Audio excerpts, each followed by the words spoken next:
1.2 कक्षा 7 का गणित हमने पढ़ा दिया है, ठीक है। 1.2 में गुणनफल था 2 गुणांकों का, और 1.3 में 2 गुणांकों के बीच भाग है कि कैसे भाग करते हैं, ठीक है। तो प्रश्न नंबर 1 में मान ज्ञात करना है। प्रश्न नंबर 1 का हमने 3 सवाल लिया हुआ है, 3 सवाल हम आपको समझाते हैं और ऐसे ही सारे सवाल प्रश्न नंबर 1 के बनेंगे, ठीक है। तो पहले आप प्रश्न नंबर 1 के इन सवालों को समझ लीजिए। देखिए यहाँ पे लिखा है -30/10, लिखा है कि नहीं, यानी आगे की संख्या में पीछे की संख्या से क्या करना है, भाग देना है, ठीक है। तो आगे वाली जो संख्या है इसको हम ऊपर लिखेंगे, -30 है हमने ऊपर लिख दिया, ठीक। अब 10 से इसमें भाग देंगे तो बटा में नीचे हम 10 कर देंगे।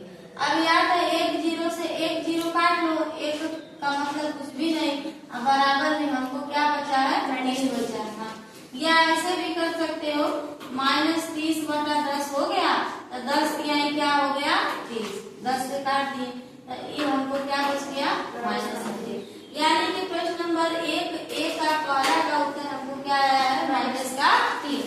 दूसरा देखते हैं, जैसे यह 50 है और यह प्लस में है तो इसको ऊपर हमने 50 लिख दिया, भागे है तो बटा में कर लिया, और ये -5 है तो नीचे हमने -5 कर दिया।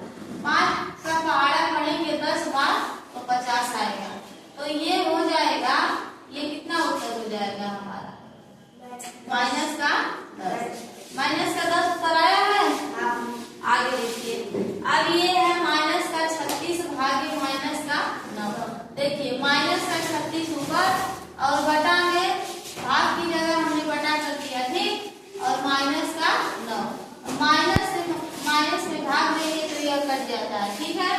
9 का पहाड़ा पढ़ेंगे तो 36 कितना बार में आएगा, 4 बार, यानी 9 से 36 में 4 बार में कट जाएगा, तो इसका उत्तर हमको आ जाएगा +4, यानी पहला का उत्तर है -3, -10 और 4।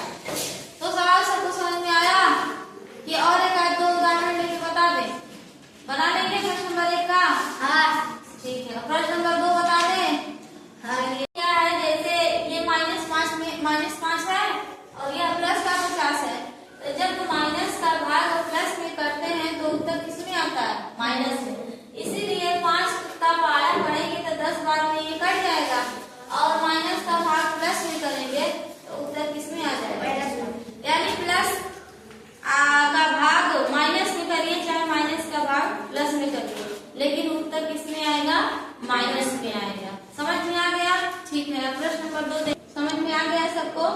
अब हम प्रश्न नंबर 2 बताते हैं। प्रश्न नंबर 2 में 2 सवाल दिया है, ठीक है। तो एक हम आपको समझाएंगे और दूसरा वाला किसको बनाना है, आपको बनाना है। अगर आप उसको नहीं बना पाएंगे तो उसको भी हम बता देंगे, ठीक है। तो देखिए समझिए, प्रश्न नंबर 2 ये कह रहा है कि A, B, C, ठीक है, के निम्न मानों में से प्रत्येक के लिए A भागे B + C is not equal to A भागे B + A भागे C को सत्यापित कीजिए। यानी कि हमको A का मान दिया है, B का मान दिया है और C का मान दिया है, तो ये जो दायां साइड और बायां साइड दिया है उसी में जो है कि A और B का मान हमको रख करके सत्यापित करना है, ठीक है। यानी कि दायां साइड का जो मान आएगा वो बाएं साइड के मान के बराबर नहीं होगा। इज नॉट इक्वल का मतलब होता है कि दाएं साइड की संख्या बाएं साइड की संख्या के बराबर नहीं होगी, और अगर वहीं पे इक्वल टू रहता तो इक्वल टू का मतलब होता है बराबर, तो अगर ऐसा चिन्ह रहता तो इसका मतलब कि जब दोनों पक्षों में मान रख के सवाल को लगाएंगे तो दोनों पक्ष का मान बराबर आएगा, लेकिन हमको इज नॉट इक्वल टू लिखा है, तो इसका मतलब कि दोनों पक्षों में जब A, B और C का मान रखेंगे तो दोनों पक्षों का मान बराबर नहीं आना चाहिए। आइए सवाल को लगाते हैं और देखते हैं कि दोनों पक्षों का मान बराबर आता है कि नहीं आता, सत्यापित करना है, ठीक है। तो हम क्या करेंगे, उधर A भागे B + C लिखा है तो A का मान हम कितना रखेंगे, 12 रखेंगे, और ये हो गया भागे ब्रैकेट में B + C है तो B की जगह हम रखेंगे -4,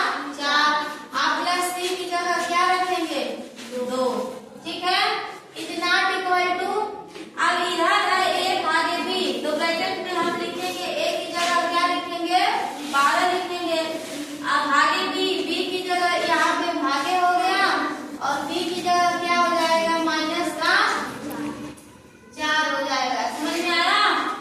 आप इधर लिखा है प्लस, और फिर उसके बाद ब्रैकेट में a भागे c लिखा है और a b plus c is not equal a भागे b प्लस a भागे c। तो यहाँ पर देख सकते हैं कि हमने a b और c की जगह सभी मानों को क्या किया है, रख दिया है। ठीक है, अब सवाल को लगाएंगे। सवाल को लगाएंगे तो ये 12 है, 12 लिख लेंगे, ये भागे यहाँ पे उतार लेंगे। सबसे पहले ब्रैकेट को सॉल्व करेंगे तो -4 और +2, -4 में से +2 निकल जाएगा तो यहाँ बचेगा माइनस का 2 और माइनस का 2 बचेगा और फिर ये हो जाएगा इज नॉट इक्वल टू। ठीक है, उसके बाद ब्रैकेट को सॉल्व करेंगे। 12 में -4 से भाग देंगे तो 4 × 12 3 बार में कटेगा और आएगा माइनस का 3। ये माइनस है और ये प्लस है। समझ में आया? और फिर हम उसके बाद यहाँ पे लिखेंगे प्लस। ठीक है, आप प्लस लिखने के बाद जो है 2 का भाग 6 में करेंगे तो कितना भाग में कटेगा, 6 बार में कटेगा। ठीक है, 2 छक्का 12। अब उसके बाद देखिए ये 2 का भाग देंगे 12 में तो 6 बार में जाएगा, यानी इधर आएगा माइनस का 6 क्योंकि ये -2 है और लिखेंगे इज नॉट इक्वल। ये -3 है, ये +6 है तो +6 में से -3 निकाल देंगे तो हमको बचेगा प्लस का 3। यानी एक साइड में हमको आया है -6 और एक साइड में आया है प्लस का 3। इस तरह से देखिए दोनों साइड का मान बराबर नहीं है, यानी कि सवाल हमारा सत्यापित है। हमको सत्यापित यही करना था कि इज नॉट इक्वल, यानी कि दोनों वस्तुओं का मान बराबर नहीं आना चाहिए। बराबर नहीं आया है, एक साइड 6 आया माइनस का 6 और एक साइड क्या आया है 3 आया है। तो प्रश्न नंबर 2 का सवाल हमने एक बता दिया, इसमें 2 प्रश्न दिया है। दूसरा वाला आप अपने से बनाएंगे, नहीं आएगा तो हमसे क्या करेंगे, पूछ लेंगे। अब हम आपको बताएंगे प्रश्न नंबर 3। ठीक है।